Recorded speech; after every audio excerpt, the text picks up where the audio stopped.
सामने आओ। हमें सोमकरण, अवत्सरा, तुम दोनों यहाँ? ये कहाँ से आ गए? अवश्य ही कोई नई समस्या लाए होंगे। नहीं नहीं, ईश्वर ने इन्हें हमारी सहायता के लिए भेजा होगा।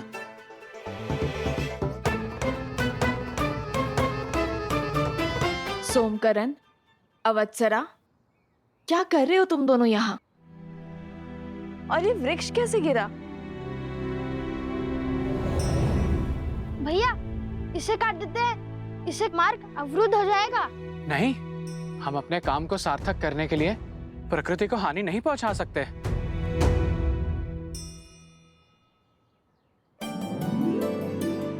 वो देखो, वो वृक्ष पूरी तरह सूख चुका है, कभी भी गिर सकता है।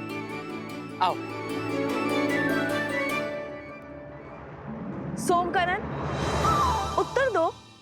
वो वनदेवी, वो एक वृषभ उत्पाती हो बैठा था। देखिए कैसा उत्पात मचाया उसने। हम तो यहाँ यात्रियों को सावधान करने खड़े हैं कि वो कोई अन्य मार्ग अपना ले, है ना भ्राता? हाँ वन देवी, आप कोई दूसरा मार्ग ले लीजिए। ओहो, एक संकट से निपटे तो दूसरा संकट आ पड़ा। चलो कोई बात नहीं, हमें अपना कर्तव्य निभाना ही होगा। माता, आप लव भैया के साथ दूसरे मार्ग से आश्रम जाइए। मैं इन दोनों के साथ इस वृक्ष और इस वृषभ को संभालते हैं। न जाने अब किसे घायल करना चला होगा। किंतु तुम? माता उचित तो कह रहा है वो। चलिए हम इस ओर से चलते हैं। अरे ये मार्ग बहुत लंबा है, हम तनिक देर यहीं रुक जाते हैं। जब ये वृक्ष हटेगा तब हम इसी ओर से आगे बढ़ेंगे। देखिए माता, कितनी लंबी यात्रा करके हम यहाँ आए हैं और त्रिपुरा सुंदरी मंदिर में जो कुछ भी हमारे साथ हुआ उसके बाद आप बहुत थक गई होंगी। अब हम आपको पुनः संकट में नहीं डाल सकते। यदि उस वृषभ ने आक्रमण कर दिया तो?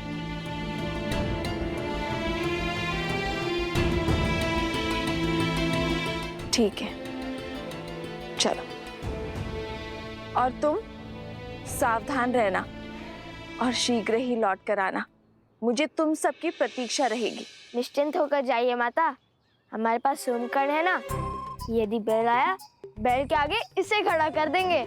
संसार में इससे बड़ा बैल और कोई नहीं है। खुश, मित्र की रक्षा सबसे पहला दायित्व है, जानता हूँ माता। चलो साथी।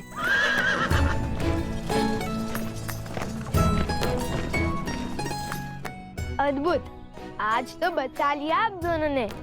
यदि रथ इस मार्ग से जाता तो अश्व और हनुमान जी दोनों माता के सामने होते और फिर उनकी डांट से तो श्री राम भी नहीं बचा पाते। संकट से बचे आए अपने गुरुपुत्र। संकट अभी शेष है कुश। वन देवी को आश्रम जाने से रोकना होगा, क्योंकि लक्ष्मण जी ने आकर सबको बता दिया है तुम दोनों ने अश्वमेध यज्ञ का अश्व पकड़ लिया है। उन दोनों बालकों ने जो किया है वो राजद्रोह है। कल सूर्यास्त तक लवकुश ने अश्वमेध यज्ञ का अश्व नहीं लौटाया तो उन दोनों के साथ जो कुछ होगा उसका उत्तरदायित्व राजा राम का कदापि नहीं होगा। हाँ, और सभी को ये भी पता है कि तुमने लक्ष्मण जी और उनके भाई को मूर्छित कर दिया है। इसी कारण गुरु माँ ने भारद्वाज ऋषि को भी बुला लिया। एक संकट से बचाकर दूसरे संकट में ढकेल दिया तुम दोनों ने। चलो शीघ्र चलो, हमें माता से पहले आश्रम पहुंचना होगा। क्या हुआ? चलो पहले इस वृक्ष को तो हटाए। माता को तुम दोनों की सहायता का वचन दिया था मैंने, उनसे असत्य तो नहीं कह सकता मैं।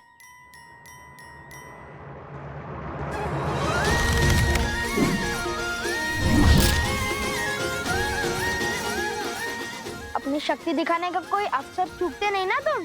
अभी मेरे गुणगान गाने का समय नहीं है, शीघ्र चलो। लव भैया को आश्रम की स्थिति का ज्ञान नहीं है, वो तो संकट टलने के उत्साह में होंगे। चलो। ये मार्ग तनिक लंबा है सारथी, तनिक तीव्र चलाइए। और तीव्र। बहुत घोर अपराध हुआ है लवकुश से। जाने हे पाप कैसा दंड लेकर आएगा गुरुदेव।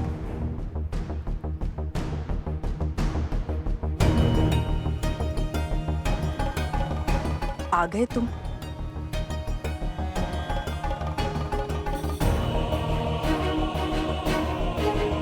कुश, तुमने और लव ने इतना बड़ा अपराध क्यों किया?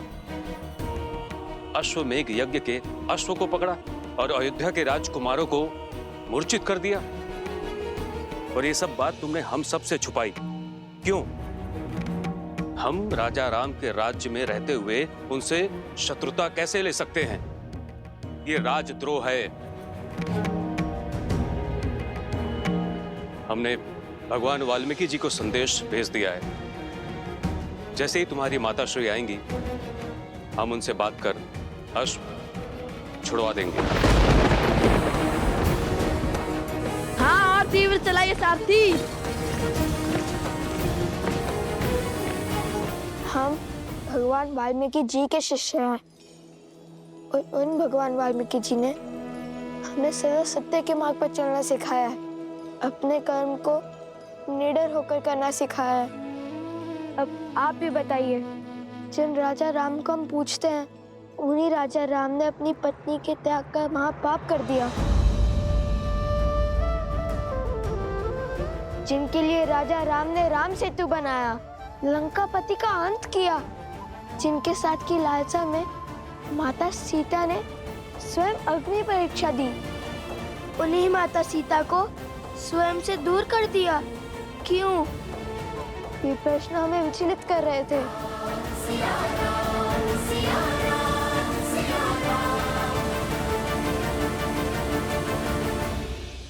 हम उन राजा राम की प्रजा हैं, पर आपने ही तो सिखाया है गुरुवर कि प्रजा को राजा से प्रश्न पूछने का पूरा अधिकार है, जिन्हें हम अपना आराध्य मानते हैं, दिन रात उनका नाम जपते हैं। क्या उनसे मन में उमड़ रहे प्रश्नों के उत्तर पाने का अधिकार नहीं है हमें? पर प्रश्न पूछने का ये कौन सा मार्ग है कुश?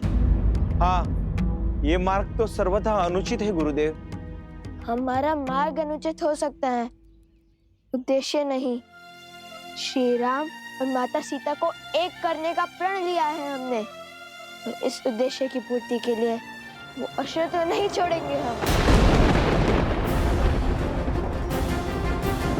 अन्याय हुआ है सीता माता के साथ और हम उन्हें न्याय दिलवा कर ही रहेंगे।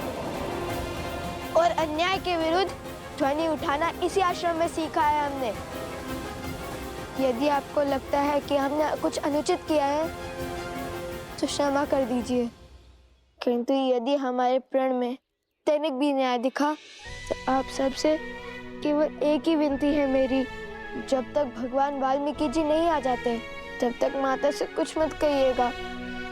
गुरुवर भी जानते हैं कि उनके लवकुश कुछ भी अनुचित नहीं कर सकते। एक बार गुरुवर आ जाए फिर वो जो कहेंगे हम करेंगे। त्रिकालदर्शी हैं वो, भला उनसे क्या छुपाए।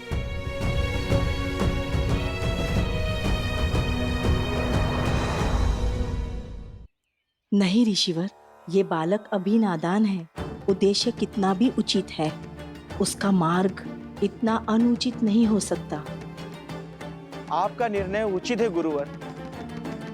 इनकी माता को सब बताकर ये अश्व तुरंत लौटा देना चाहिए, यही सर्वथा उचित होगा। हमें श्री राम से प्रश्न पूछने का अधिकार है, इसमें भला क्या अनुचित। मान जाइए ना ऋषिवर, भगवान वाल्मीकि जी की आने की प्रतीक्षा कर लेते हैं। माता को कुछ मत कहिएगा ऋषिवर।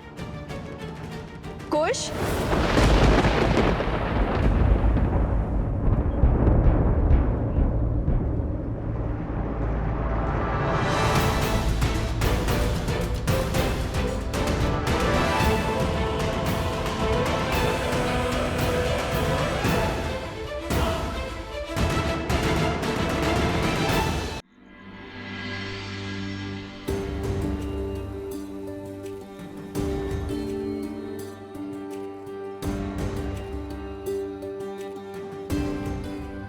भूख अत्यंत विचलित कर रही है। भोजन आरंभ करें अनुज।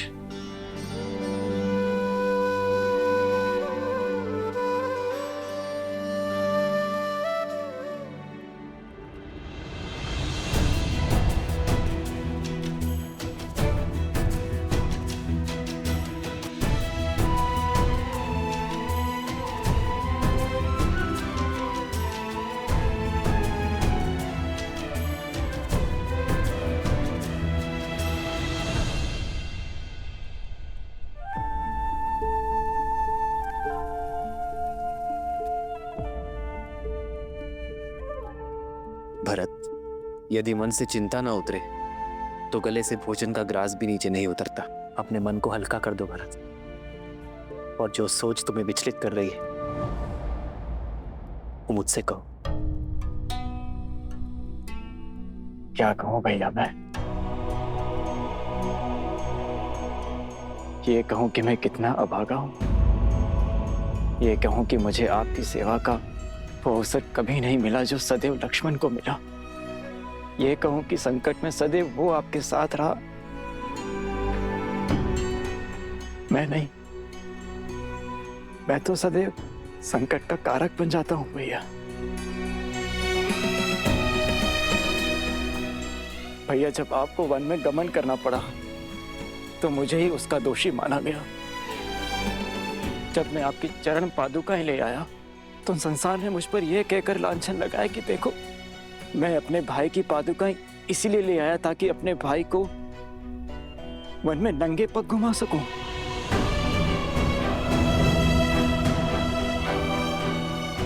और मेरे कारण मेरी सीता भाभी माँ को न जाने कितने माह तक उस दुष्ट रावण की बंदिनी बनकर रहना पड़ा। और अब जब अयोध्या पर संकट आन पड़ा है, भैया आप मुझे इस योग्य भी नहीं समझते कि मैं उन 2 ऋषि कुमारों के विरुद्ध खड़ा हो सकूं जिन्हें मृत्यु के घाट उतारने के लिए मेरा रोम रोम तड़प रहा है। अपने दोनों भाइयों के अचेत शरीर मेरे नेत्रों के सामने छाए रहते हैं भैया।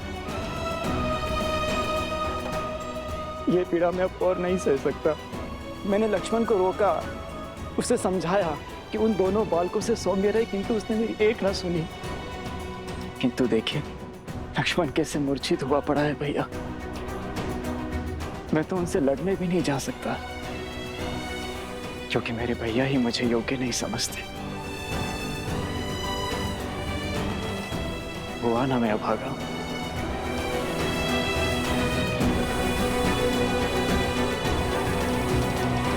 आपने हमें असुरी शक्ति से बचाया, इतना घोर अपराध करने से रोका। हम आपका आभार व्यक्त करना चाहते हैं। कृपया यहाँ कुछ दिन रुककर हमें सेवा का अवसर दें। हाँ हाँ देवी, कुछ समय तो रुकिए, हम आपको कहीं जाने नहीं देंगे। आपको हमारी विनती स्वीकारनी ही होगी। कुश, अश्व और हनुमान जी का क्या? हम उन्हें और अकेला नहीं छोड़ सकते हैं।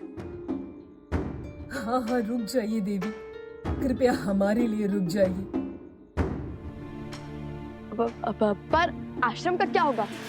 सब लोग हमारी प्रतीक्षा कर रहे होंगे। हमें शीघ्र अतिशीघ्र आश्रम जाना चाहिए। हाँ हाँ, आश्रम में भगवान वाल्मीकि है ही नहीं। सारे आश्रमवासी कितना चिंतित हो रहे होंगे। आश्रम जाना ही उचित होगा।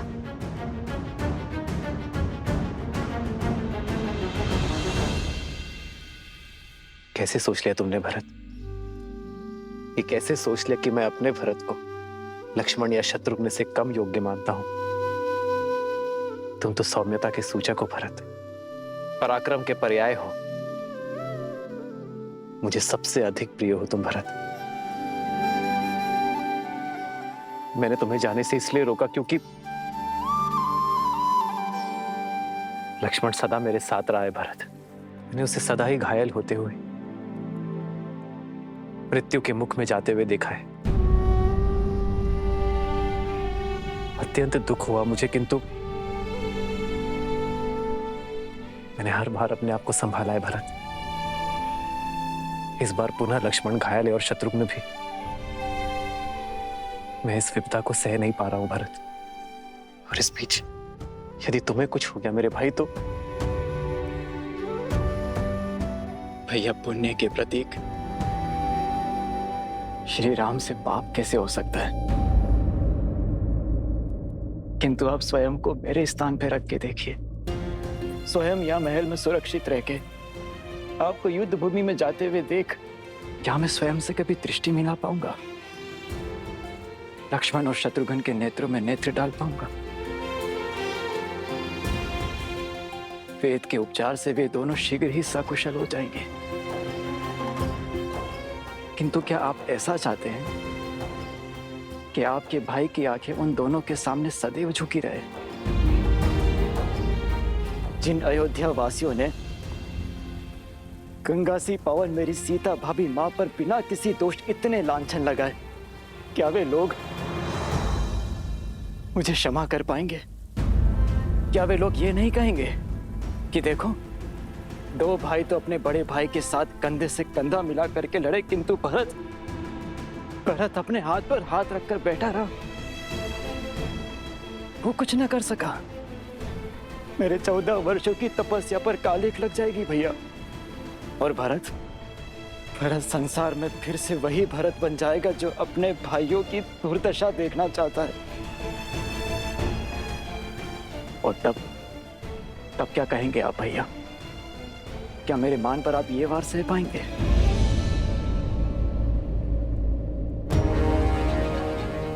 उन दोनों ऋषि कुमारों से मुझे लड़ने की अनुमति दीजिए भैया, बिना किसी शर्त के और बिना किसी बंधन के। अपने भाइयों पर प्रहार करने का उन्हें दंड देने दीजिए मुझे।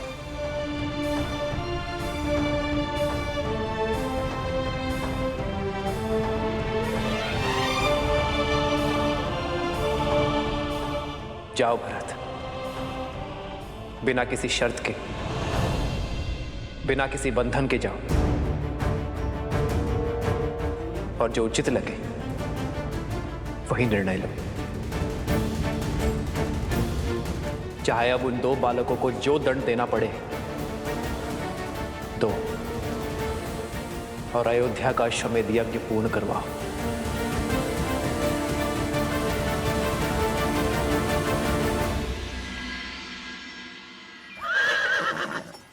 भैया अब क्या करेंगे? राजा धनेमली ने हमें रथ देकर सहायता तो कर दी, किंतु साथ ही साथ संकट में भी डाल दिया। यदि ये रथ लेकर सीधे मार्ग से आश्रम की ओर गए तो अश्व और हनुमान जी माता को दिख जाएंगे। अरे मैं तो कब से वही सोच रहा हूँ कि हम लोग इस अश्व का मार्ग कैसे बदलेंगे। क्या हुआ? कुछ नहीं।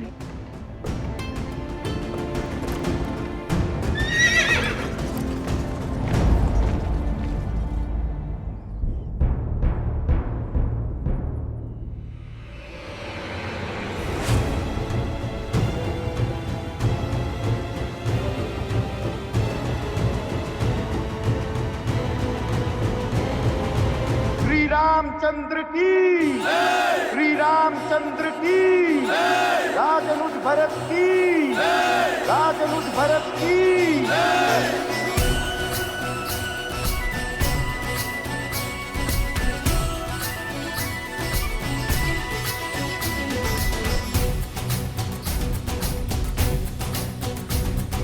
विजयी भव।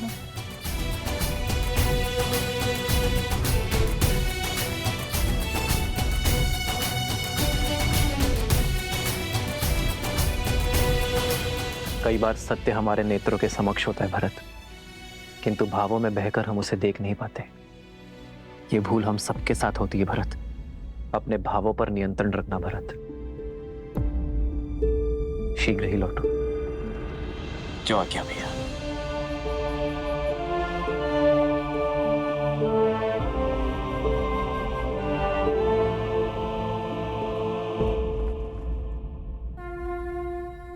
विजयी भव।